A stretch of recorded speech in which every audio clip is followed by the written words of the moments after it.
Righto.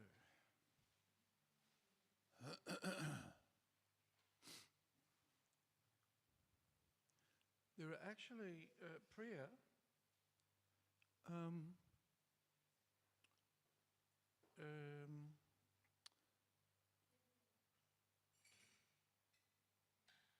there are quite a few sets of kartals up in Prishni's office, right?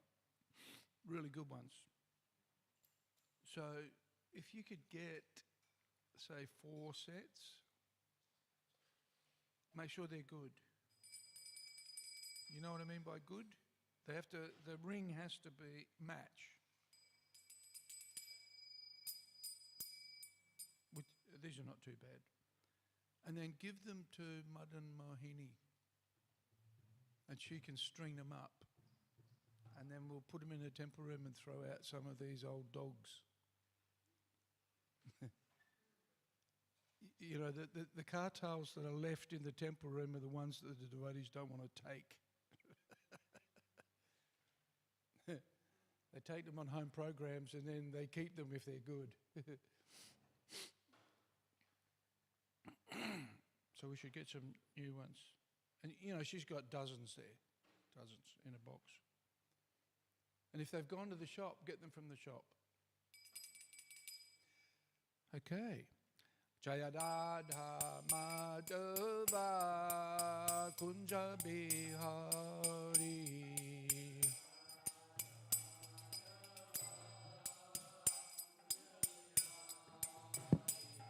Jaya Radha Madhava Kunja Bihari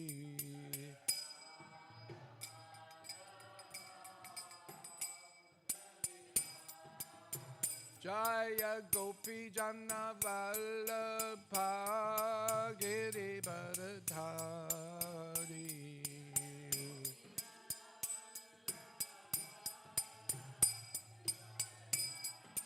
Jaya Gopi Jana Vallabha Giri Bharadhari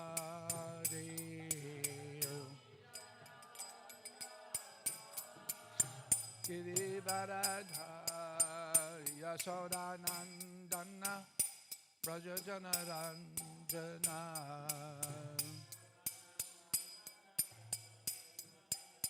Yasoda Nandana Brajajana Ranjana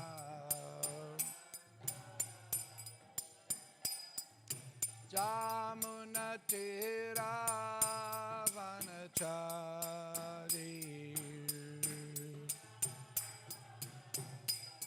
Jamuna Tira Vanachari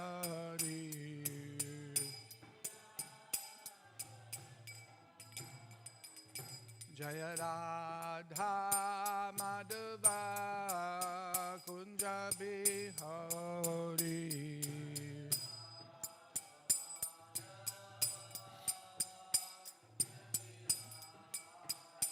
Jaya Radha Madhava Kunja Bihari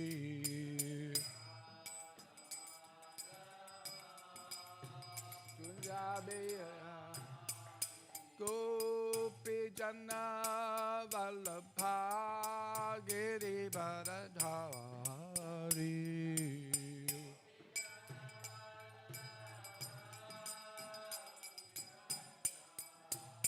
Jaya Gopi Jana Vallabha Giri Bharadhari Vallabha Giri Bharadhari Yashoda Nandana Brajajana Ranjana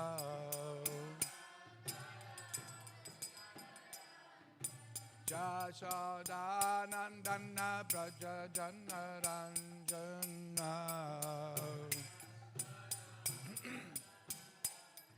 Jamunate Ravanachari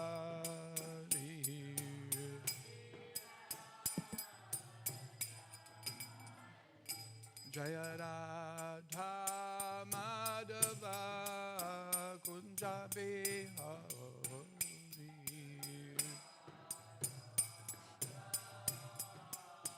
Kunja Bihari. Jaya Radha Madhava Kunja Bihari. Madhava Kunja Bihari.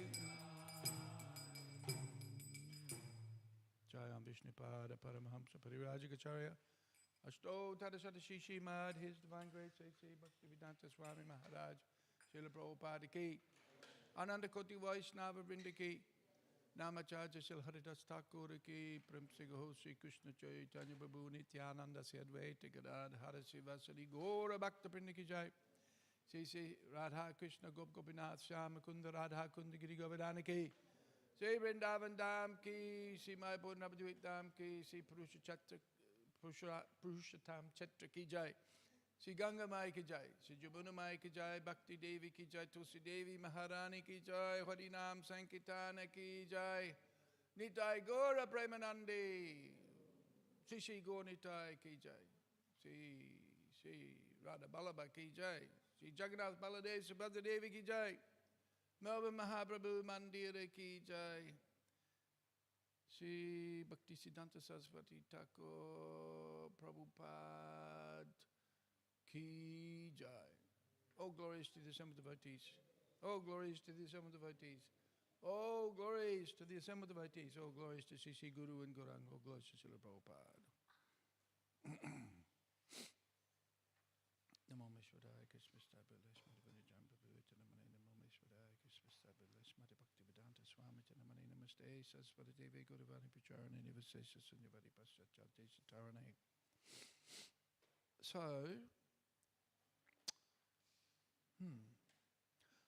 we're looking at a new chapter in the Bhagavatam. Om Namo Bhagavate Vasudevaya.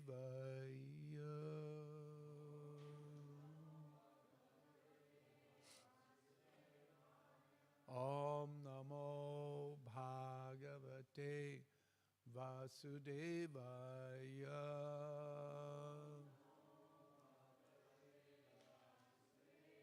Om Namo Bhagavate Vasudevaya.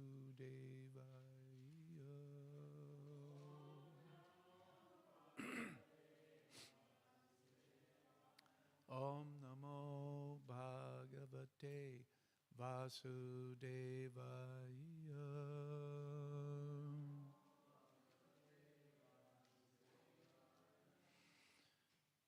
So, Chapter 4, Canto 6.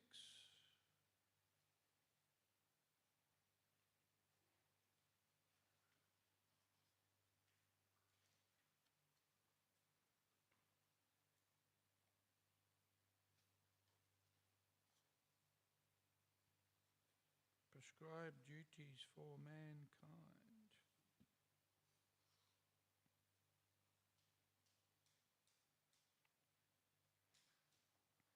Chapter 4. The Hamsaguya prayers offered to the Lord by Prajapati Daksha. After Maharaj Parikshit appealed to Sukadeva Goswami to describe in further detail the creation of the living entities within this universe, Sukadeva Goswami informed him that when the Prachetas, the 10 sons of Prachini Barhi, entered the sea to execute austerities, the planet Earth was neglected because of the absence of a king.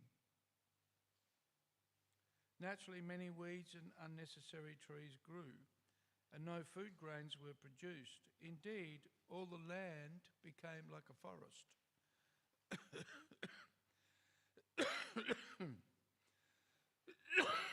When the 10 Prachetas came out of the sea and saw the entire world full of trees, they were very angry with the trees and decided to destroy them all to rectify the situation. Thus, the Prachetas created wind and fire to burn the trees to ashes. Soma, however, the king of the moon and the king of all vegetation, forbade the Prachetas to destroy the trees, since the trees are the source of fruit and flowers for all living beings. Just to satisfy the Prachetas, Soma gave them a beautiful girl born of Prabhupada Apsara. By the semen of all the Prachetas, Daksha was born of that girl. So Daksha is the son of the Prachetas. Interesting.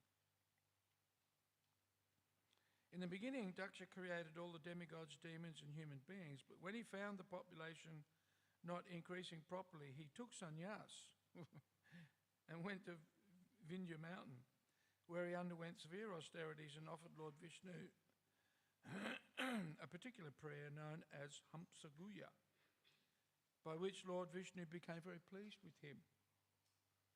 The contents of the prayer were as follows. The Supreme Personality of Godhead, the Supersoul, Lord Hare, is the controller of both the living entities and the material nature. He is self-sufficient and self-effulgent. As the subject matter of perception is not the cause of our perceiving senses, so the living entity, although within his body, does not cause his eternal friend, the Supersoul, who is the cause of creation and of the senses. Because of the living entity's ignorance, his senses are engaged with material objects. Since the living entity is alive, he can understand the creation of this material world to some extent, but he cannot understand the Supreme Personality of Godhead, who is beyond the conception of the body, mind, and intelligence. Nevertheless, great sages who are always in meditation can see the personal form of the Lord within their hearts. Since an ordinary living being is materially contaminated, his words and intelligence are also material.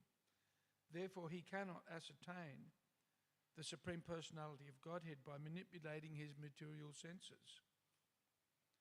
The conception of God derived through the material senses is inaccurate because the Supreme Lord is beyond the material senses. But when one engages his senses in devotional service, the eternal Supreme Personality of Godhead is revealed on the platform of the soul. When that Supreme Godhead becomes the aim of one's life, one is said to have attained spiritual knowledge.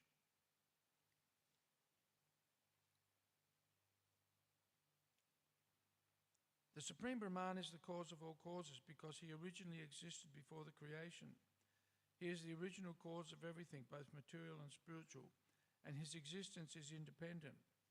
However, the Lord has a potency called avidya, the illusory energy which induces the false arguer to think himself perfect, and which induces the illusory energy to bewilder the conditioned soul. That Supreme Brahman, the Supersoul, is very affectionate to his devotees. To bestow mercy upon them, he discloses his form, name, attributes, and qualities to be worshipped within this material world. Unfortunately, however, those who are materially absorbed worship various demigods. As the air passes over a lotus flower and carries the scent of the flower with it, or as the air sometimes carries dust and therefore assumes colours, the Supreme Personality of Godhead appears as the various demigods according to the desires of his various foolish worshippers. But actually, he is the Supreme Truth, Lord Vishnu. To fulfill the desires of his devotees, he appears in various incarnations, and therefore there is no need to worship the demigods. Being very satisfied by the prayers of Daksha, Lord Vishnu appeared before Daksha with 8 arms. The Lord was dressed in yellow garments and had a blackish complexion. Understanding that Daksha was very eager to follow the path of enjoyment, the Lord awarded him the potency to enjoy the illusory energy. The Lord offered him the daughter of Panchajana, named Akshikni, who was suitable for Maharaj Daksha to enjoy in sex. Indeed, Daksha received his name because he was very expert in sex life. After awarding this benediction, Lord Vishnu disappeared.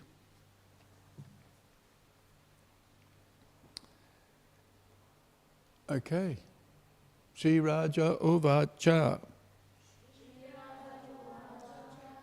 Devasura Nrinam Sargo. Naganam Mrigapakshinam. Samasikas Tvaya Prokto. Yastu Svayam Bhuventare. Tasyaiva Vyasamitschami.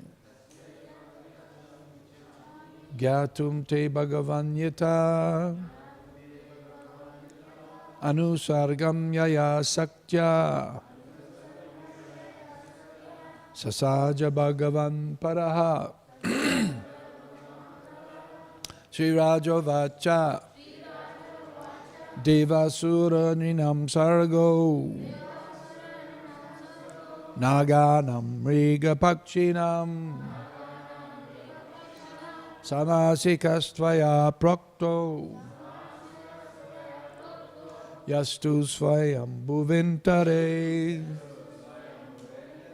Tasyaiva Vyasamitschami.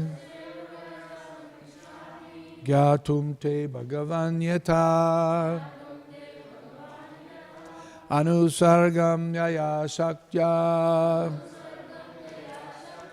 Sasaja bhagavan paraha. Sri Rajavacha. Devasura Nrinam Sargo. Naganam Mrigapakshinam. Samasikastvaya Prokto. Yastu Svayam Bhuventare. Tasyaiva Vyasamitschami. Gyatum te bhagavan yata. Anusargam yaya saktya. Sasarja bhagavan paraha.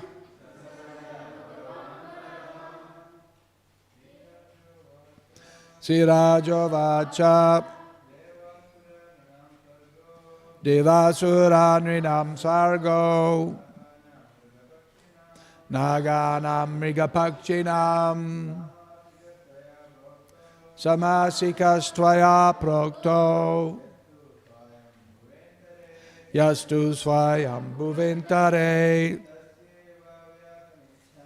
Tasyaiva Vyasamitschami.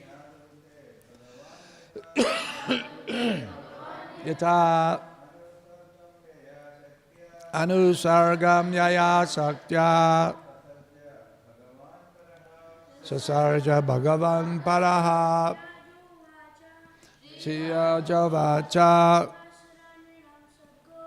Devasura Nrinam Sargo. Maganam Mrigapakshinam.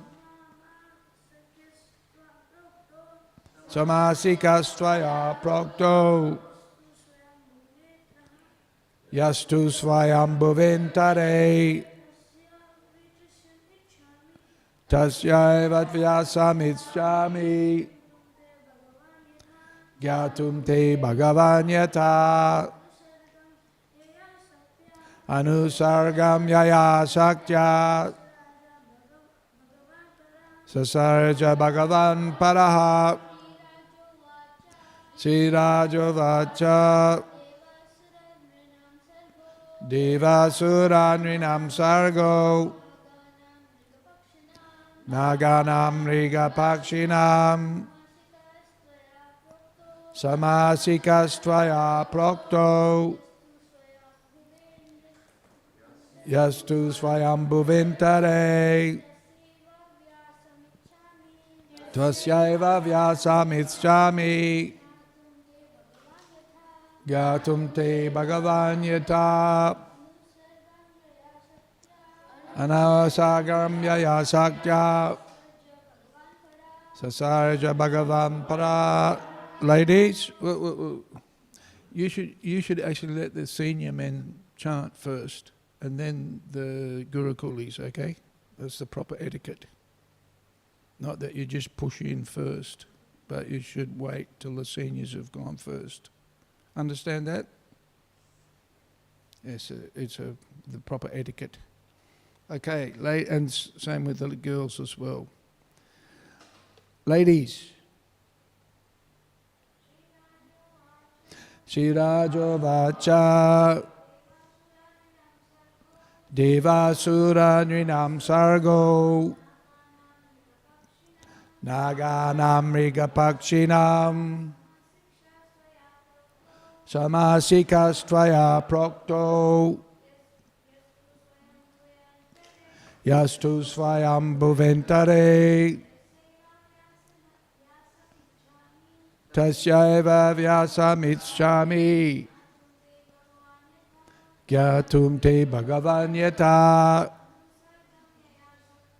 Anusargam Yaya Saktya Sasarja Bhagavan Paraha. Sri Raju Vacha. The king said, Deva Asura Nrinam, of the demigods, the demons, and the human beings. Sargaha, the creation. Naganam, of the nagas, serpentine living entities. Mriga Pakshinam, of the beasts and birds. Samasikaha, briefly. Tvaya, by you. Proktaha, described. Yaha, which. Tu, however. Swayambhuve, of Swayambhuva Manu. Antare, within the period. Tasya, of this. Eva, indeed. Vyasam, the detailed account. Ischami, I wish. Gyatum, to know. Te, from you. Bhagavan, O my Lord. Yata, as well as. Anusargam, the subsequent creation. Yaya, by which. Shaktya, potency. Sasarja, created. Bhagavan, the Supreme Personality of Godhead. Paraha, transcendental. The Blessed King said to Sukadeva Goswami, my dear Lord, the demigods, demons, human beings, nagas, beasts and birds were created during the reign of Swayambhuva Manu. You have spoken about this creation briefly in the third canto. Now I wish to know about it elaborately. I also wish to know about the potency of the Supreme Personality of Godhead by which he brought about the secondary creation. Text number 3. Sukadeva Goswami said, O great sages, assembled at Naimisharanya. After the great yogi Sukadeva Goswami heard King Parikshit's inquiry, he praised it and thus replied. Text 4. Sukadeva Goswami said, when the 10 sons of Prachini Bahi emerged from the waters in which they were performing austerities, they saw that the entire surface of the world was covered by trees. Purport. When King Prachini Bahi was performing Vedic rituals in which the killing of animals was recommended, Naramuni, out of compassion, advised him to stop. Prachini Bahi understood Narada properly and then left the kingdom to perform austerities in the forest. His 10 sons, however, were performing austerities within the water, and therefore there was no king to see to the management of the world. Excuse me. When the 10 sons, the Prachetas, came out of the water, they saw that the earth was overrun with trees. When the government neglects agriculture, which is necessary for the production of food, the land becomes covered with unnecessary trees. Of course, many trees are useful because they produce fruits and flowers, but many other trees are unnecessary.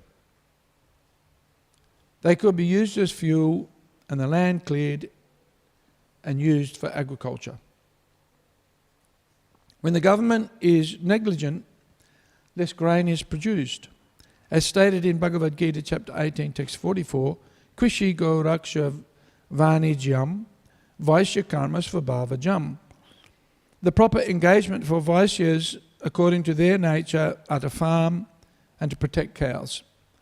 The duty of the government and the Kshatriyas is to see that the members of the third class, the Vaishyas, who are neither Brahmanas nor Kshatriyas, are thus properly engaged. Kshatriyas are meant to protect human beings, whereas Vaishyas are meant to protect useful animals, especially cows. Oma Gyana Timirandasya Gyananjana Shalakaya Chakshurun Militam Jena Tasmaye Shri Gurave Namaha Shri Chaitanya Manobishtam Stapitam Jena Bhutale Svayam Rupakada Mahayam Dadati Svapadantikam Mukam Karoti Vachalam Pangum Langayate Gurim Yat Kripa Tamaham Bande Shri Gurum Dinatarinam.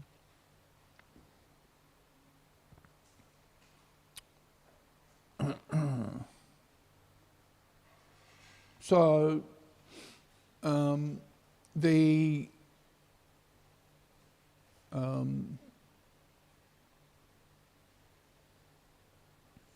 social order or social structure is likened to the body. And so just as the body has a head, arms, torso, legs, so similarly also the social body has head, arms, torso and legs. And just as our body, in order to exist or function properly, requires coordination and cooperation. Usually the coordination comes from the head, right? With a bit of heart also. Not just all head, there has to be some heart. And the arms and the trunk of the body and the legs have their functions also. So similarly, the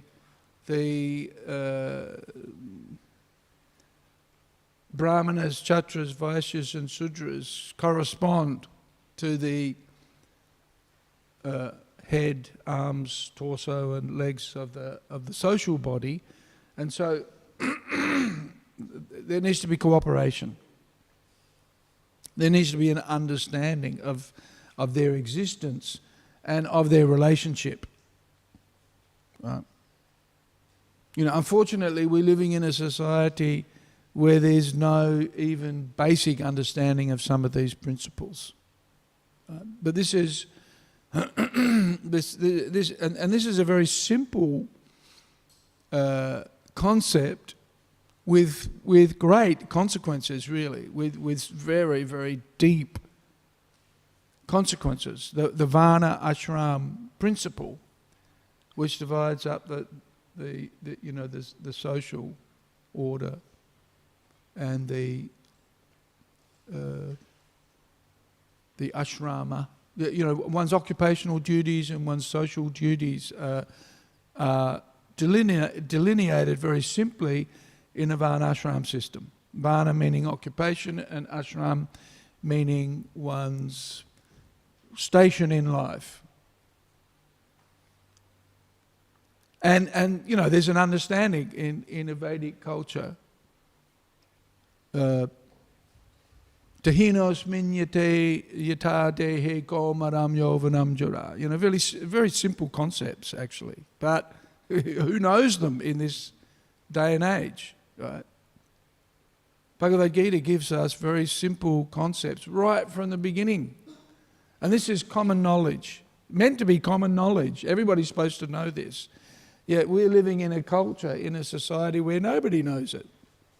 Or if you try to point it out to them, it's like, ooh, it's too hard to understand. Right? But these are very basic, simple concepts. They're not very complicated at all. But of course, have immense consequences, ramifications for those who understand them.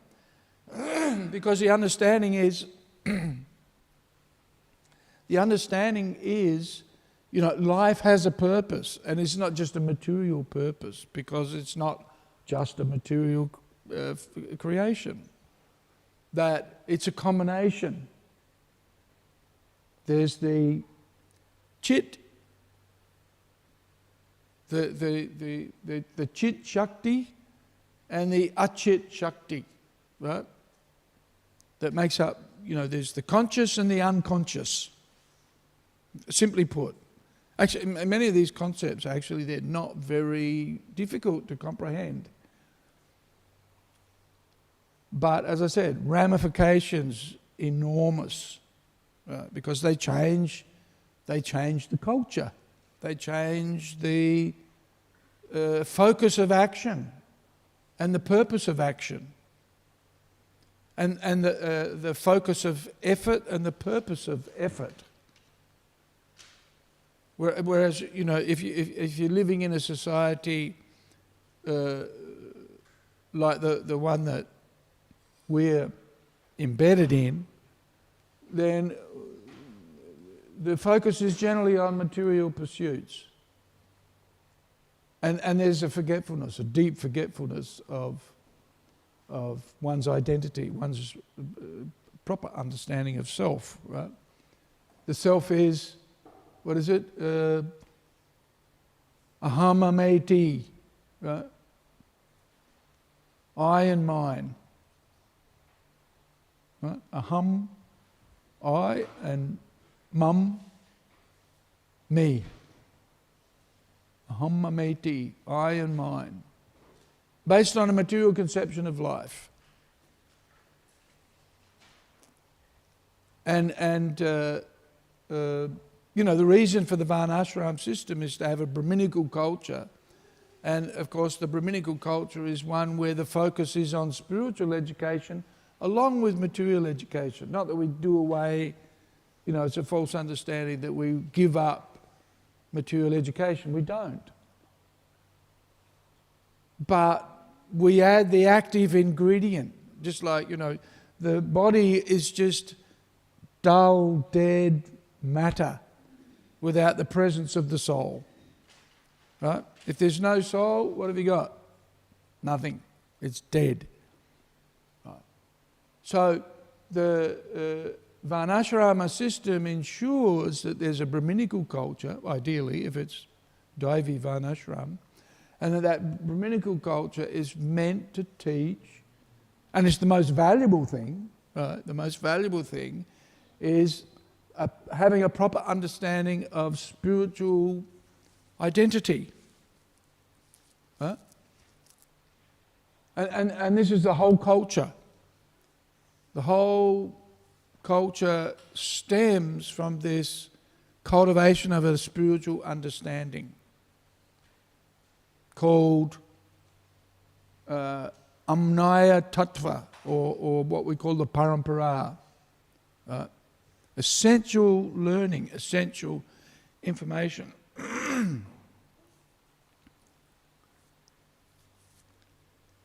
And these very basic things are taught. What is a Vaishya supposed to do? What is a Kshatriya supposed to do? What's a Brahmana supposed to do? What's a Sudra supposed to do? These basic things are outlined. And how to identify the qualifications is mentioned in the Bhagavad Gita. Right?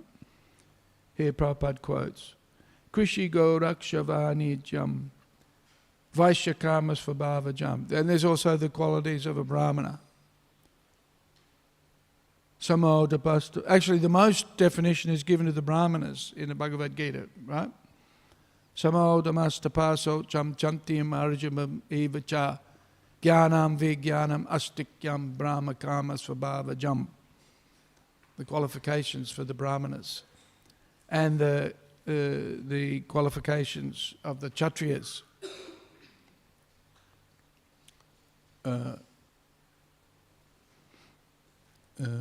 Which I can't remember.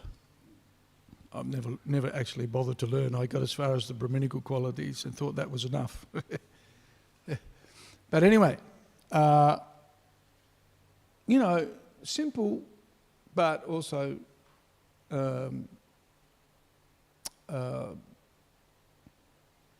sublime.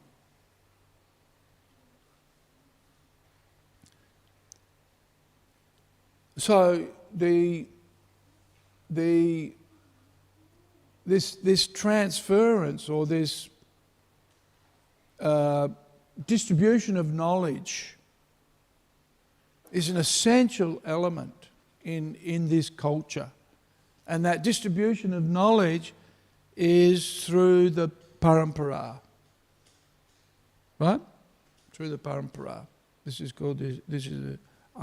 the first of the Dasamula Tattva presented by Bhaktivedanta. That the one's spiritual identity, the spiritual source of everything, which is ultimately Krishna, right? Ishvaraha Sava, what is it? Ishvaraha Parama Krishna Satchit Ananda Vigraha Anadir Adi Govinda Sava Karana Karanam. Krishna is the cause of all causes. The Ishvaraha Parama, the supreme controller, with a Satchit Ananda, with a spiritual body, with a spiritual form, which is ordinarily very, very, very, very far away. Right? So far away that even if you decide, Prabhupada explains, Lord Brahma explains, even if you travelled at the speed of mind, right, it would still take, you still wouldn't get there. Right? Prabhupada makes a point, you could be thinking, I'm in Melbourne, but then you could be thinking, oh, what about my hometown in wherever it happens to be? And then instantly you're taken to that place by the mind. That's the speed at which the mind travels, right? And even though that is it's very far, still you can't travel to the spiritual world.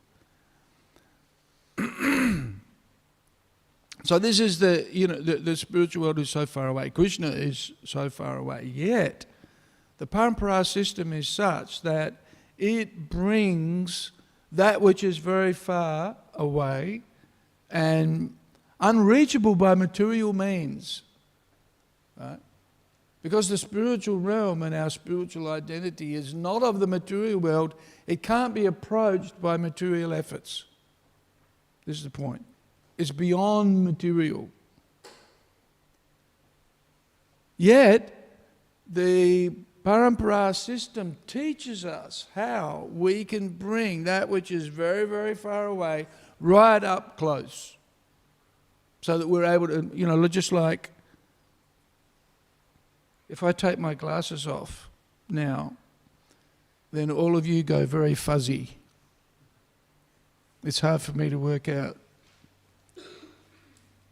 You don't even have any eyes or noses. Right? But yet when I put my glasses on, all of a sudden I can see you do have eyes and a nose and a mouth. Right? Yet when I look through my glasses, I don't actually feel like I'm looking through anything. Right? I'm looking through my glasses and it feels normal. So this system is quite amazing and so very, very important. And why we worship the Guru on his appearance day, right? Because the parampara system is designed in such a way so that what is ordinarily far, far away is attainable, is reachable, is approachable. And why we worship the spiritual master, because the spirit and why the spiritual master is worshipable is because the spiritual master doesn't create anything new, right? Doesn't manufacture something or come up with something experimental or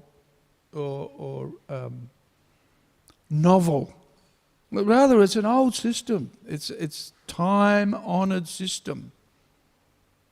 And the spiritual master is honoured on this occasion because he's presenting the same information that Krishna himself presents, that Krishna presents in the Vedanta and the Vedas ultimately. Right? And why we worship the spiritual master as the representative of Vyasadeva. Because that information, Vyasadev's compiled all of the Vedic literatures, which is Krishna's instructions. And the spiritual master presents Vyasadev's teachings intact, no change, no adjustment, but simply handing down the same information. Same information. So this system, this time-honoured system, is very, very important. It's the essence of this culture. And why we worship the spiritual master on his birthday as the representative of Vyasadeva, and why we call it Vyasa Puja, right? In the Gaudiya tradition, there's that Guru Purnima, Sanatana Goswami's appearance day, isn't it? Or is his disappearance? Can't remember. But Prabhupada says we don't celebrate that Guru Purnima. We don't. We celebrate the worship of the Guru on his birthday. And on that day is when we worship Vyasadeva, him as the representative of Vyasadeva. Prabhupada says there's the Mayavadis who worship the Guru on the Guru Purnima, but not the Vaishnavas. Keep that in mind. Although on that day we do worship Sanatana Goswami. Because he's one of our gurus, obviously. So,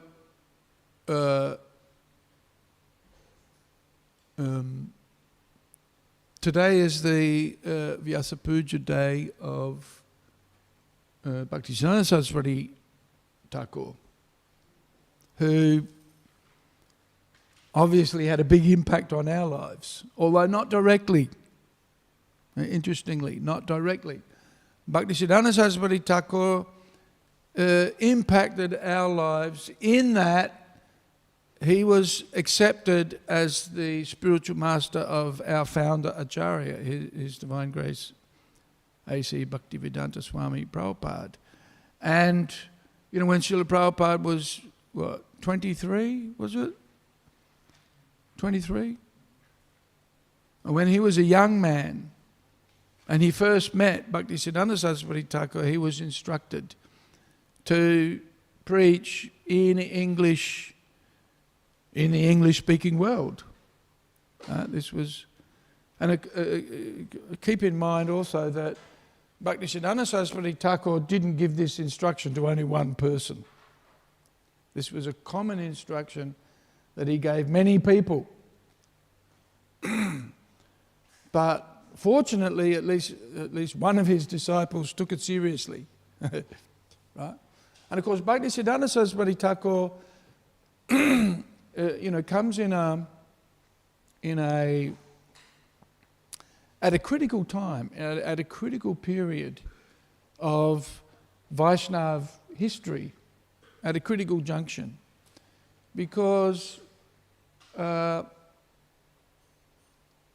pretty much prior to he and Bhaktivinoda Thakur, there wasn't this broad acceptance of Lord Chaitanya's teachings and this notion that Krishna consciousness would be spread far and wide outside of India. Right? And so Bhaktisiddhanta Saraswati Thakur is a very special personality. He was the fourth son of Bhaktivinoda Thakur. Then at the time, Kedaranath Datta, right, who was the magistrate of Puri, right? And the magistrate of Puri is a powerful position. It meant he was the head of the board of the temple, right?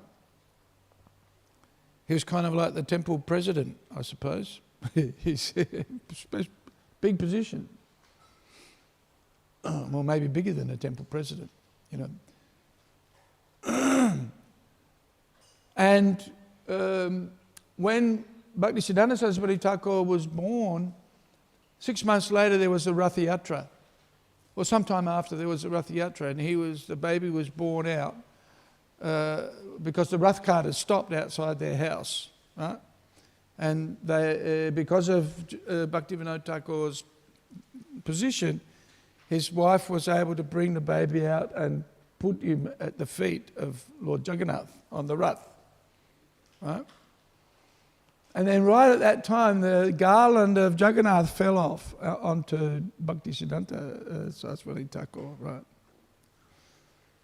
And so Prabhupada says this was in the beginning an indication of the importance of Bhaktisiddhanta Saraswati Thakur. And, you know, he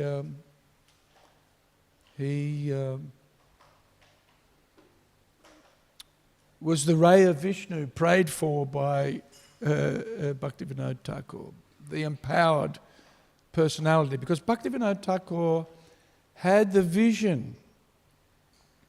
You know, he was really the seed, if you like, of the modern day Krishna consciousness movement, Bhaktivinoda Thakur. He had the vision. He predicted that, you know, that the Western devotees would come to Mayapur and would chant in the Sankirtan party, right? Chant the name of Nitai Gauranga, right?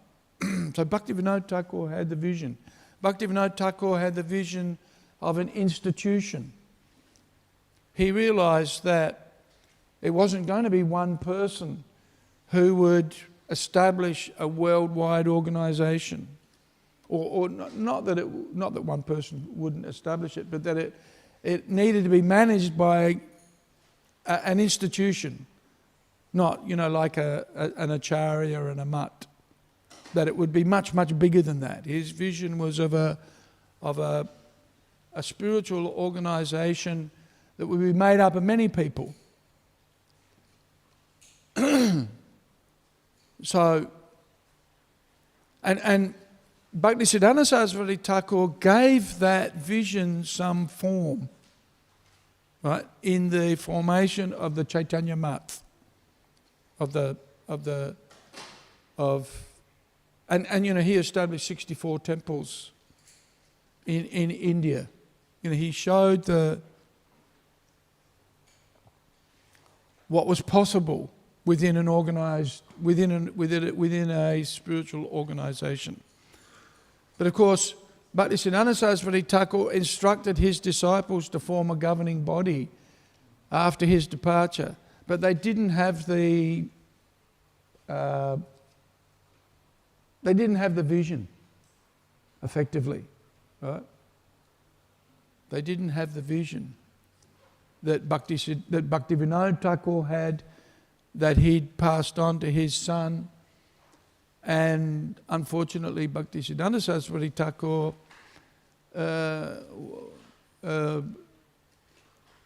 wasn't able to, or not that he wasn't able to, but his disciples weren't able to carry his instructions.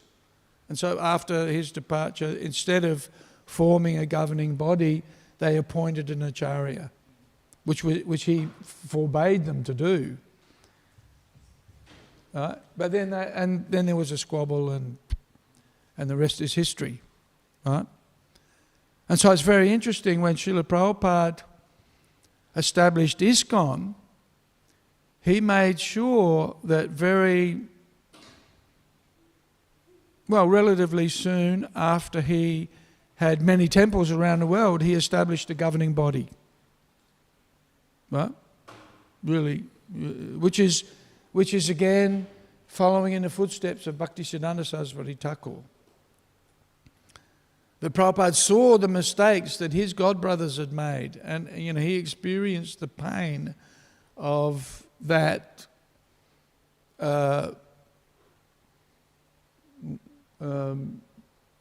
disobedience, effectively, right? And because Prabhupada said, because they didn't follow the order of their spiritual master, they became asara, right? Asara means useless, meaning they didn't understand the essence of his instruction. Sara means, the essence. So they were without the essence or the impetus that came from following the instructions of the spiritual master. So Bhaktisiddhanta Saraswati Thakur demonstrated the potency of an organized spiritual institution. However,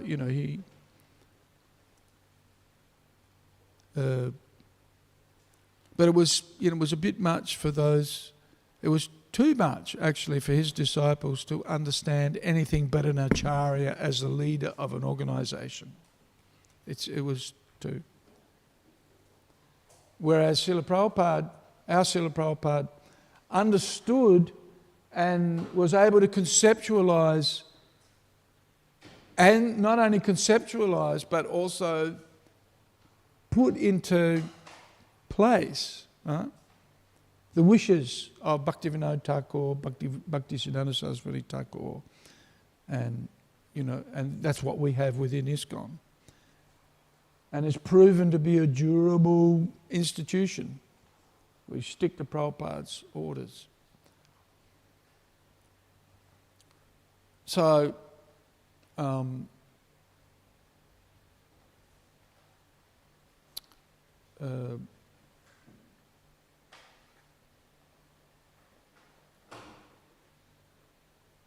today is an important day for us.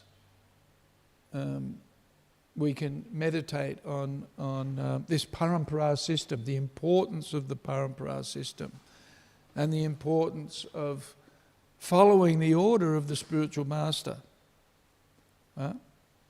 especially implicitly and explicitly, understanding the essence or the implications, and then putting that into practice. Very, very important. Yet remaining faithful to the tradition, not creating something new, but maintaining the dynamic, but not changing the dynamic, it's not such an easy thing. Understanding the essence, the essential, the essence. And in one sense, you could say, there's no mention of an institution within Shastra, so therefore it's something new, right? You could argue like that. But actually, no, it's not. The principle of organization, of institutional structure is simply one of cooperation and working together, managing things in a way that's considerate and understanding of the needs of everyone, and working cooperatively to meet those needs, and certainly the spiritual needs of the community, and following in the footsteps of the previous acharyas. And for us, what does that mean? That means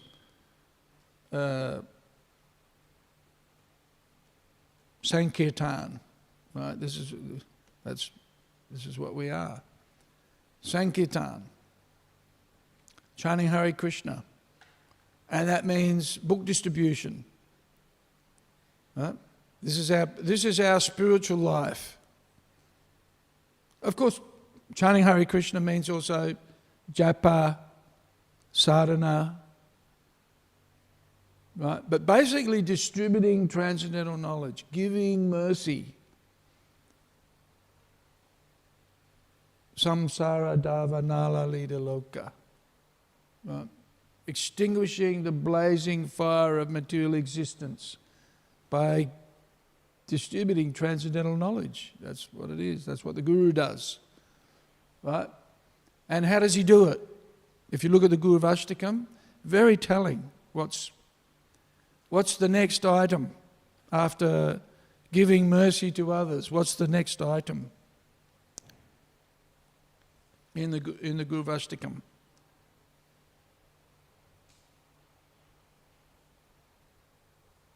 What is it?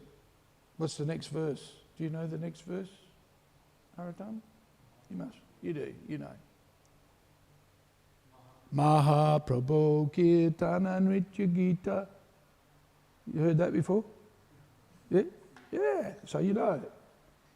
What does it mean? Maha Prabhu Kirtana Nritya Gita. What does it mean? You sing it every day. You should know it. Yes, goes out on Sankirtan, chanting and dancing. Right? And he sometimes experiences ecstasy in the process because he's relishing the mellows of bhakti. Right?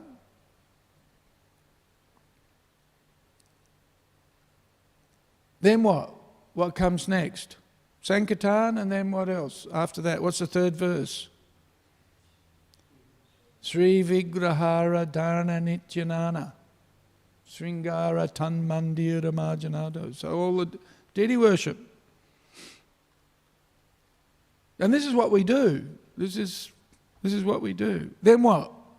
After you've worshipped the deity, what do you do?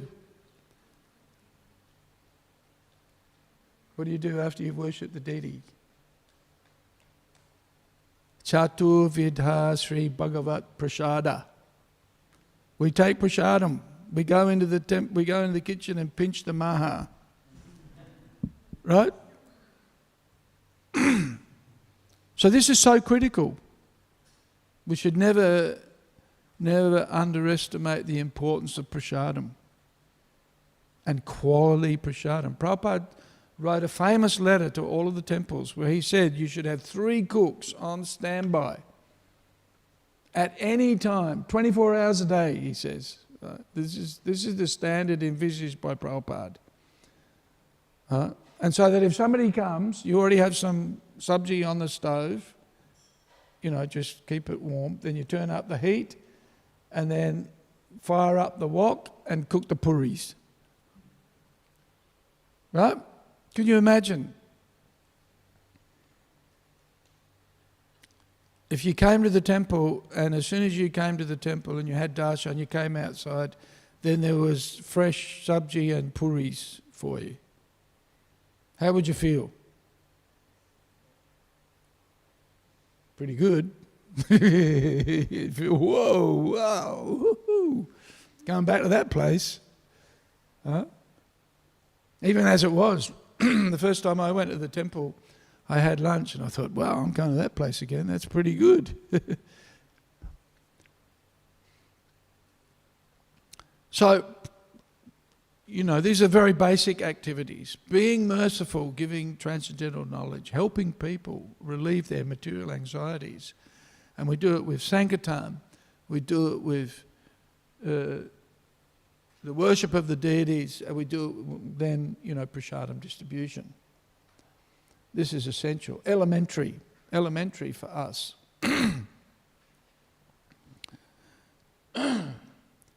And that's what Bhaktisiddhanta Saraswati Thakur gave us by instructing Srila Prabhupada. Go and preach in English to the, to us. It's very touching, to know that Srila Prabhupada came for us. And we're not qualified. Well, I'm not qualified. But Prabhupada came, underwent great austerity to leave Vrindavan, the most sacred, blessed place on the planet, the perfection, he'd already attained perfection. But he left that to come for us. It's like, whoa, this is amazing. Right? So how much do we owe Prabhupada? And also owe Bhaktisiddhanta Saraswati Thakur, because it was on his instruction that Prabhupada came. Right? His instruction. Go and preach. And of course, this is Lord Chaitanya's mood. He was asking Haridas Thakur, how are we going to save these Malechas and Yavanas? Well, this is the mood of a devotee. He's not thinking about himself. And he's not thinking himself superior. He's worried. He's concerned, how can I alleviate the anxiety of Krishna? And what's Krishna's anxiety is for the welfare of all of the fallen living entities. That's his worry, his concern. He's not worried about the Brahmanas and the Vaishnavas that much, because they're already liberated anyway, but he's concerned about the others, which is pretty amazing, really, when you think about it. Because, most of them are no-hopers anyway, and they've all turned their back on Krishna. So he could just as easily say, okay, all right, see you later. Right? But he doesn't. He doesn't give up on anybody, which is quite, that's just mind-blowing when you think about it. And so, our appreciation for Bhaktisiddhanta Saraswati Thakur is magnified when we meditate on the ramifications of his presentation of the parampara, right? And, it appears to be something new in one sense. We could say, oh, this doesn't look like the parampara. This is something new. And an institution, an organized institution, an international effort. Ooh, we've never seen anything like that before. But actually, it's not new. It's an extension of that compassion for others. And it's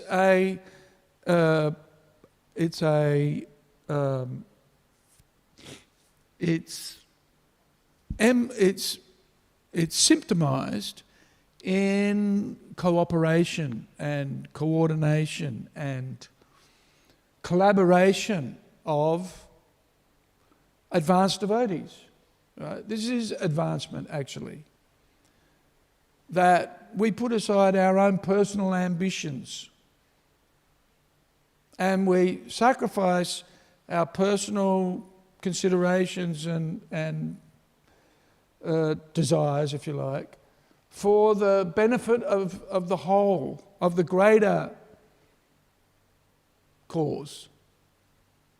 And so this is actually not new. This is highly advanced. This is the behavior that you see in the gopis of Vrindavan, or you see in the associates of Lord Chaitanya who got together to preach. We see it in Lord Nityananda.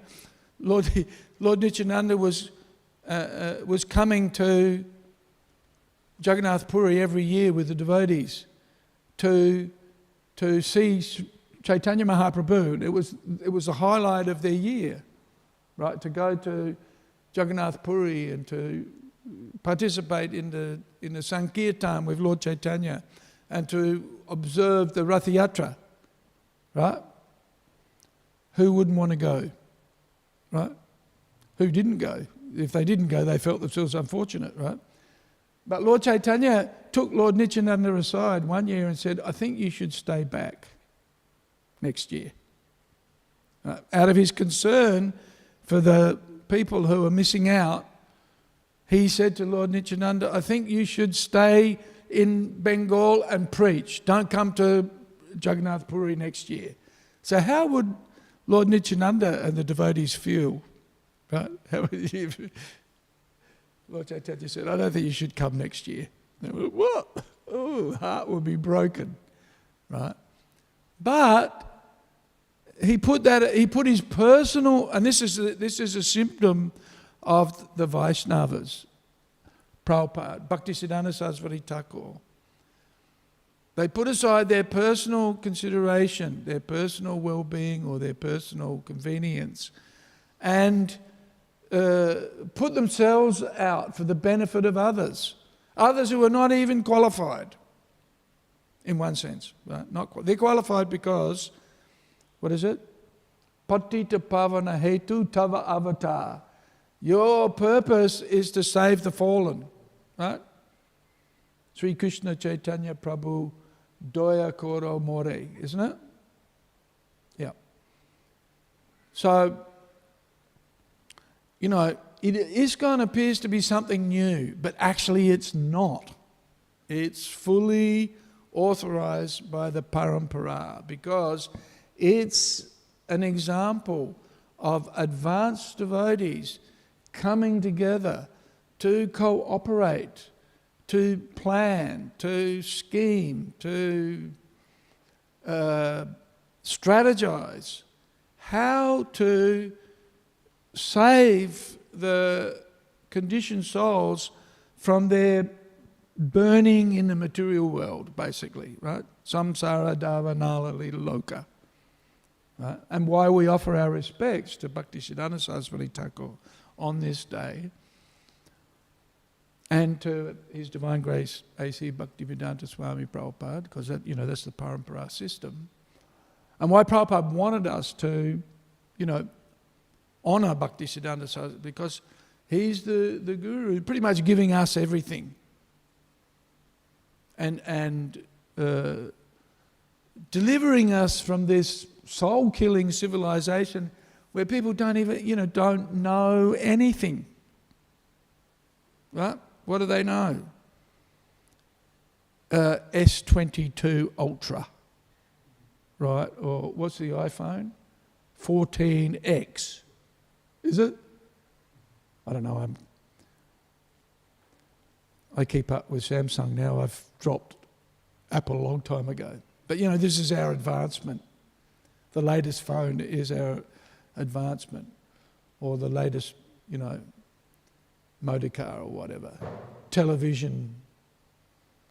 But no soul. And people are suffering as a consequence, really. So much anxiety, so much suicide, distress. We see it with the COVID situation. So many people in distress, they don't know what to do. But we have the answer. We know what people should be doing, right? And it's our responsibility, following the order, the instructions of Bhaktisiddhanta Saraswati Thakur, and following his example, we know what to do. And that's ISKCON.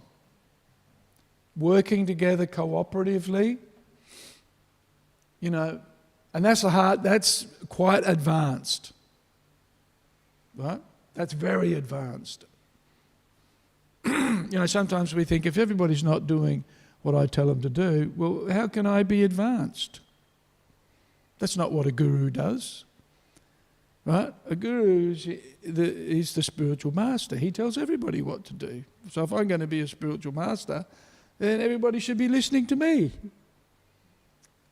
Right? That's not necessarily the case.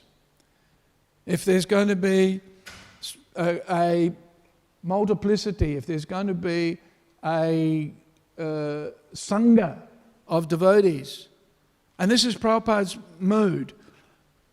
When Prabhupada was explaining, there's a very nice article in Dandavats that I read this morning. Prabhupada was explaining that poem that he wrote about Bhaktisiddhanta Saraswati Thakur.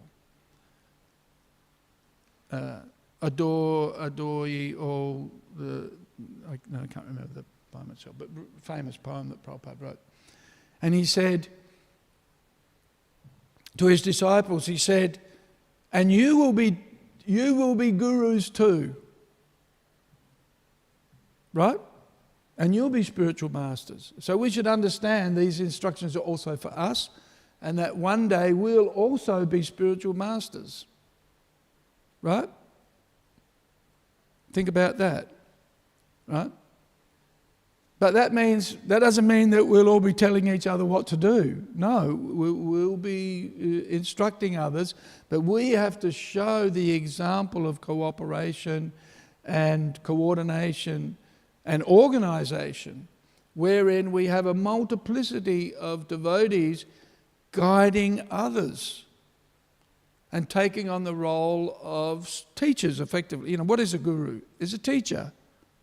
Not somebody who tells everybody what to do. This is an upside-down notion.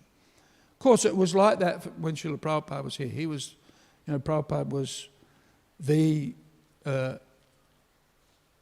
although, it's interesting actually, Prabhupada did say to his disciples, I'm the Diksha Guru, you're the Siksha Gurus. To the temple presidents and to the GBC, Prabhupada said, I'm the Diksha Guru. But, how much did Srila Prabhupada instruct his disciples? How much did Srila Prabhupada give his association? He gave classes and travelled and preached. But, what was Prabhupada's main method of giving association and instruction? What was his main method? Anybody know? Yes, but what else? What was Prabhupada's main method of giving instruction? Books. Right? Books. Prabhupada said, I've left everything in my books. And look at the effort that Prabhupada put into his books. But it was main, and the GBC intimate associates, he gave them personal instructions. But he then told them, I'm the Diksha Guru, you're the Siksha Gurus, you go and instruct the others. In fact, Prabhupada famously wrote a letter to all of his disciples at one point and said, don't write me letters anymore. Right? Don't ask questions. If you've got questions... Actually, one thing Prabhupada said, he said, when you read a book and you've got a question, don't ask it.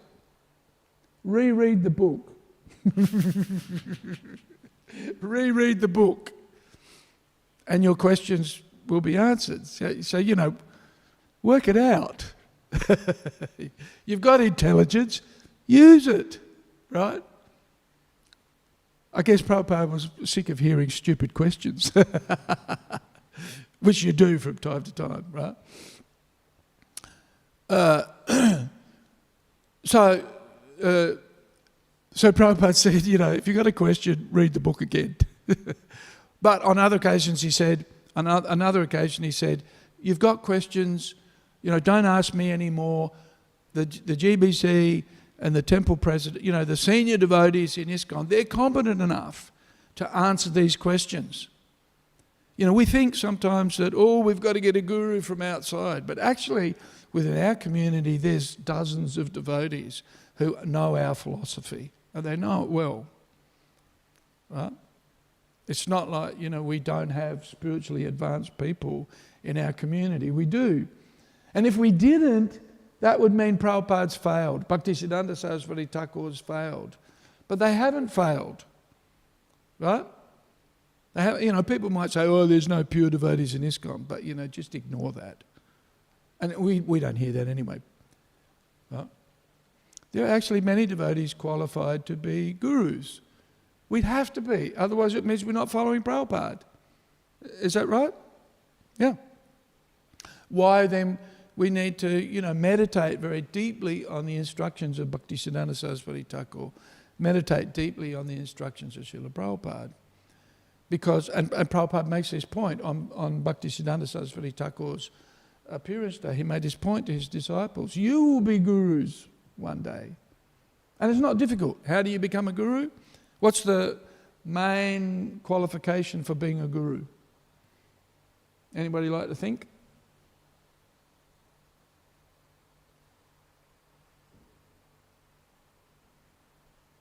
You should know this. You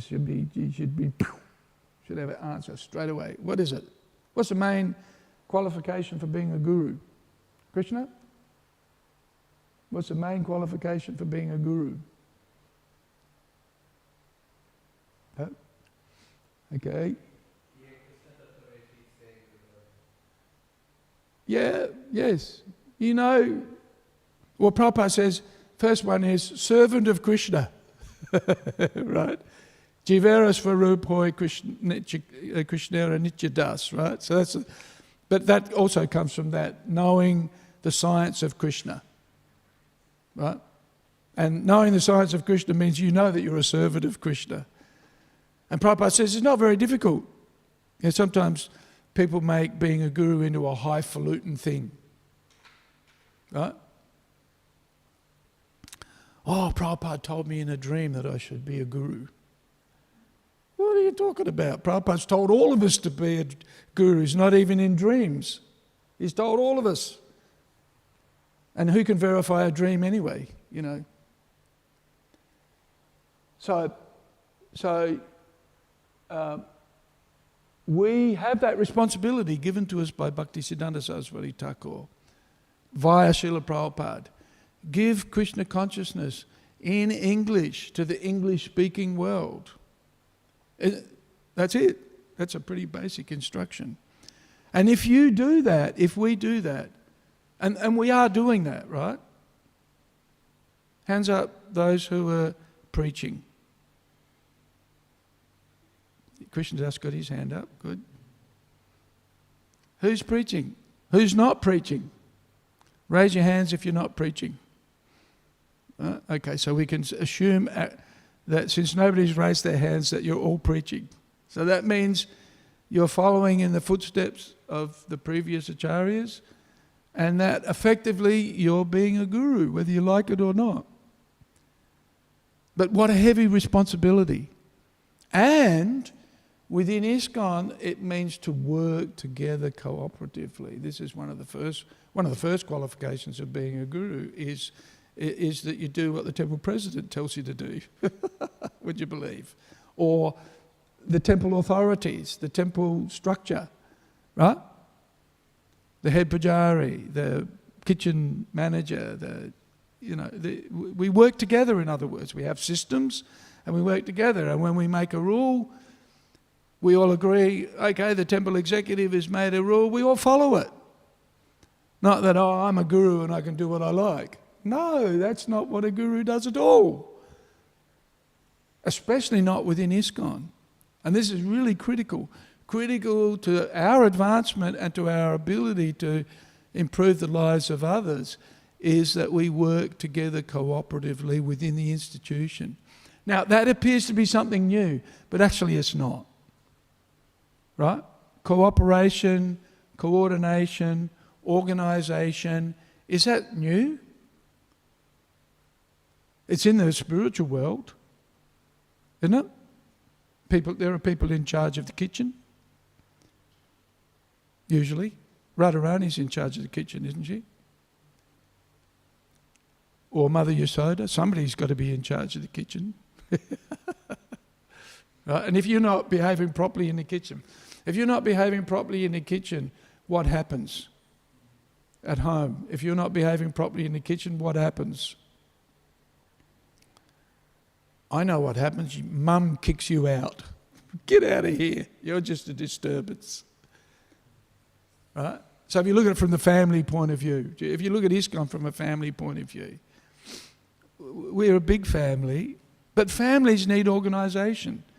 Dad's got to be in charge. Mum's got to be in charge, right? If you're misbehaving, if you're not doing your homework, then you have to be reprimanded. So we need, this, sometimes people think, it's not in the Shastra, that we have to have an institution. But it's just common sense. And that comes from Bhaktisiddhanta Saraswati. It comes from Bhaktivedanta Thakur. It comes from our previous acharyas. It appears to be new because, this cooperation, working together, that's something, that perhaps wasn't there before. Right? There was adherence to following the Acharya, right? But everybody had to do what he said, rather than working together with a multiplicity of acharyas, and that we all work cooperatively, which is a bigger challenge. That's a Madhyam platform. But of course, the Madhyam platform is also Uttam, approaching Uttama, the Uttama Bhakti. So interesting, very interesting, that what Bhaktisiddhanta Saraswati Thakur envisaged, his disciples weren't actually able to do together. And because they appointed an Acharya, poof, they became useless. But Srila Prabhupada, and it's interesting, isn't it? Bhaktisiddhanta Saraswati Thakur said of our Srila Prabhupada, he said, he likes to listen. He doesn't go away. I'll initiate him. That was Prabhupada's qualification. Right? But later on he said, he'll do everything. Right? Bhaktisiddhanta Saraswati Thakur was prescient, even though he must have been hugely disappointed by the misbehavior of his leading sannyasis. Right? Well, how discouraging. Because he said to Prabhupada, there will be a fire in the mutt. Right? Better to tear down the marble off the walls than have my disciples squabble over who's going to have the biggest room or the most prominent position. Right? This is why this idea of prominence and in charge and whatever is dangerous, because it can be antithetical to spiritual advancement. Right? So, and Prabhupada makes a point, again in this glorification of Bhaktisiddhanta Saraswati Thakur, that the disciple should always consider themselves a fool before their guru. Right? Even if and Prabhupada says, even if you're a guru yourself, you're a teacher, you still remain a student. So that mood needs to be one of always dependency on the spiritual master and following the order of the spiritual master. But this idea, or this the notion of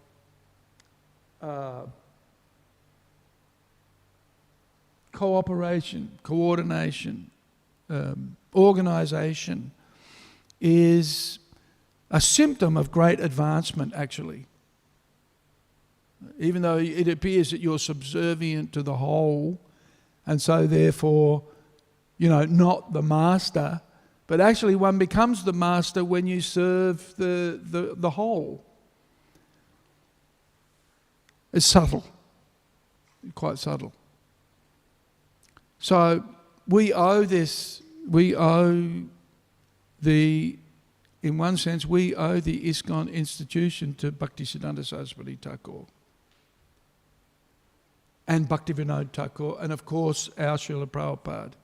Because even though Bhaktisiddhanta Saraswati Thakur's mission, the Gaudiya mission, was destroyed by his disciples because they didn't follow him, our Srila Prabhupada understood Bhaktisiddhanta Saraswati Thakur's purpose, right? And he was able to do it. And Bhaktisiddhanta, interestingly enough, recognized that and said, in the future, he will do everything, right? That's documented. He will do everything. Amazing, when you think about it. And even Prabhupada when he was in America, he was still trying to encourage his godbrothers to cooperate. And they were still telling him, no, you've got to do what we tell you to do. And yet he was the one who did everything in the end. Some of them recognized it, but others didn't and couldn't. They thought that our Prabhupada was actually destroying Vaishnava culture. And they criticised him for it. So, Bhaktisiddhanta Saraswati Thakur, Srila Prabhupada, Ki, Srila Prabhupada, Bhaktivedanta Swami Maharaj, Srila Prabhupada, Ki Jai. It's also Gaur Govinda Maharaj's disappearance day today. And Gaur Govinda Maharaj, very quickly, was a very interesting devotee because he was a Vaishnava all of his life. He grew up in Vaishnava culture in Orissa. Right? Very interesting. Grew up singing the songs of Narottam Das Thakur, Bhaktivedanta Thakur, steeped in traditional Gaudiya, Oriya culture. Right? And he was a teacher. As a young man, he was a teacher.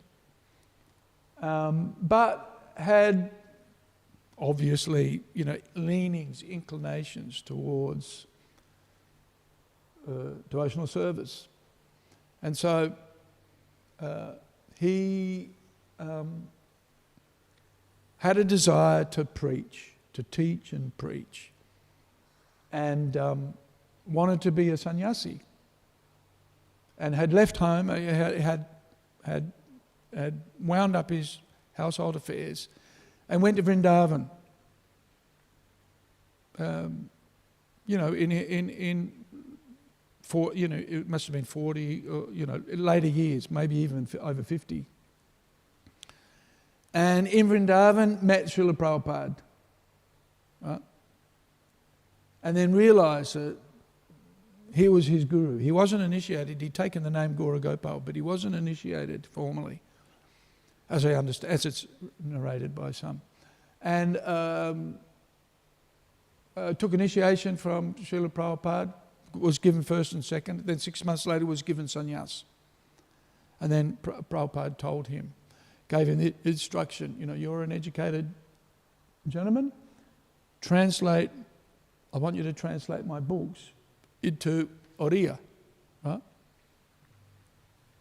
So Gaur Govinda Maharaj went to Bhuvaneshwara. We were given some land in Bhuvaneshwara. And it was there that he camped, and he was translating Prabhupada's books, living in these, like a tent almost.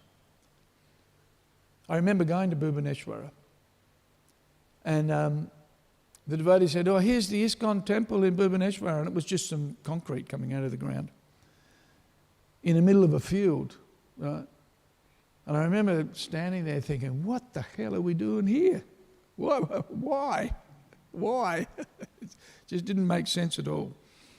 Of course, now where the ISKCON Temple is in Bhuvaneshwara, it's kind of like the centre of the city, which was completely inconceivable in those days.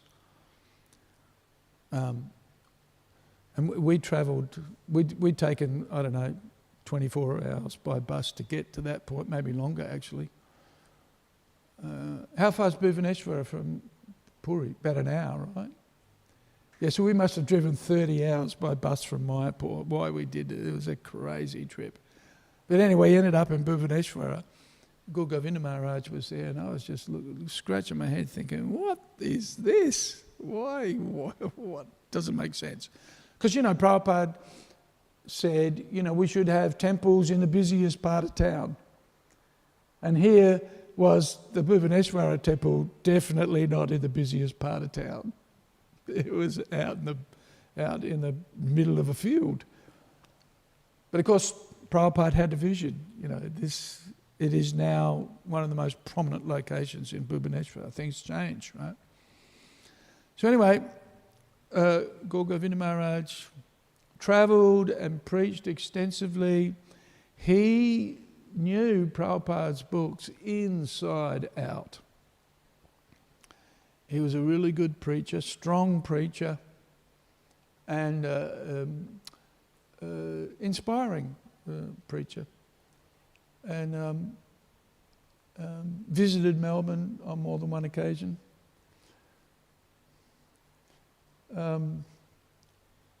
There were a few conflicts with his disciples, say the least, at the time. Interesting history.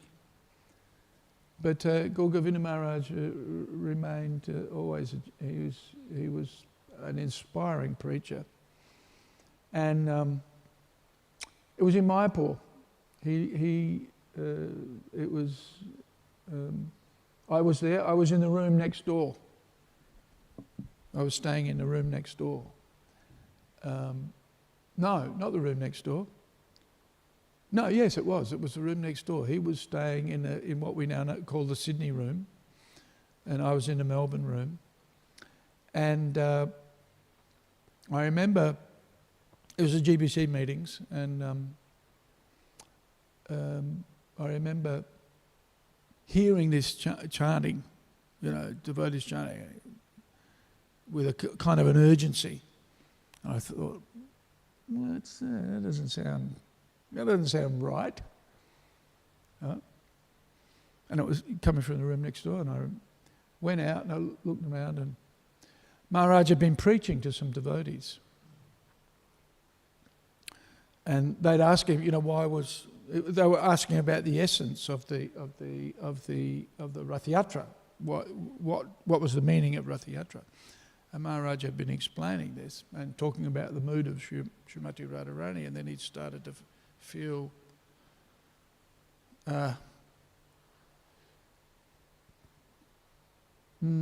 discombobulated. He was feeling unsettled, so he lay down. And it was then he left his body, and the devotees were chanting. And I remember standing at the window. We were all chanting Hare Krishna. It was quite sublime. But then that night really went crazy. For some reason, some gundas attacked. The alarm system went off. In Mayapur, they have this siren on top of Jayapataka Maharaj's head rooms, right? And they usually set that off if there's an emergency, right? So, it was a wild night, I tell you. But anyway, Govinda Maharaj's departure was pretty auspicious. It was on Bhaktisiddhanta Saraswati Thakur's appearance day, and he was preaching in Mayapur. And of course, it's a tragedy that we lose the association of the devotee, but Prabhupada says it's beautiful. Just as the appearance day is beautiful, so is the disappearance. Just like dawn is beautiful and sunset is beautiful. So the appearance and disappearance of a devotee is transcendental and appreciated, relished, if you like. So, auspicious day today. Any comments or questions?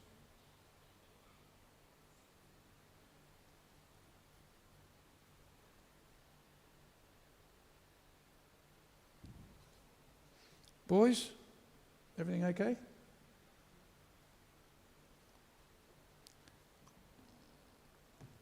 Okay, rightio. So,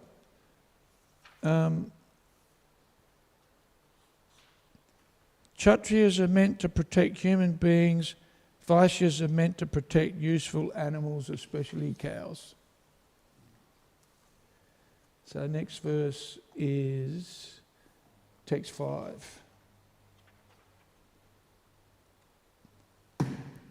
Śrīmad Bhāgavatam ki jai, Srila Prabhupada ki jai, Bhaktisiddhanta Saraswati Thakur Prabhupada ki jai, Govinda Swami ki jai, Gaura Bhaktivedanta ki jai.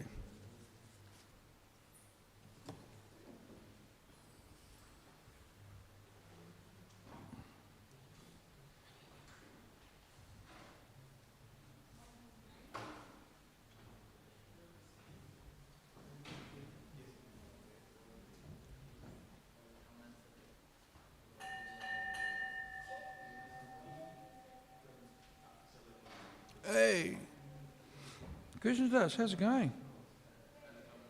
What's happening? Nothing.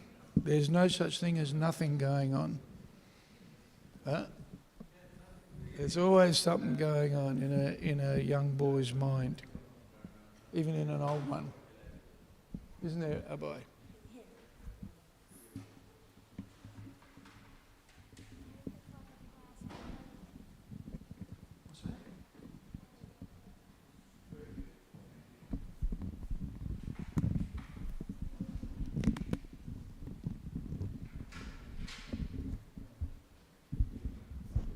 Hello.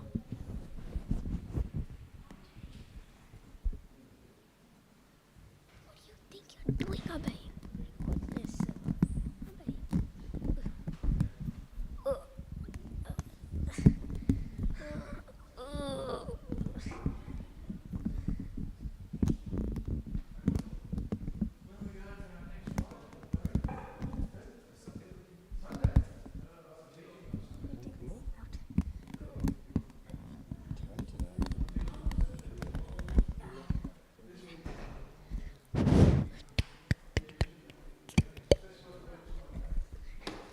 Say something.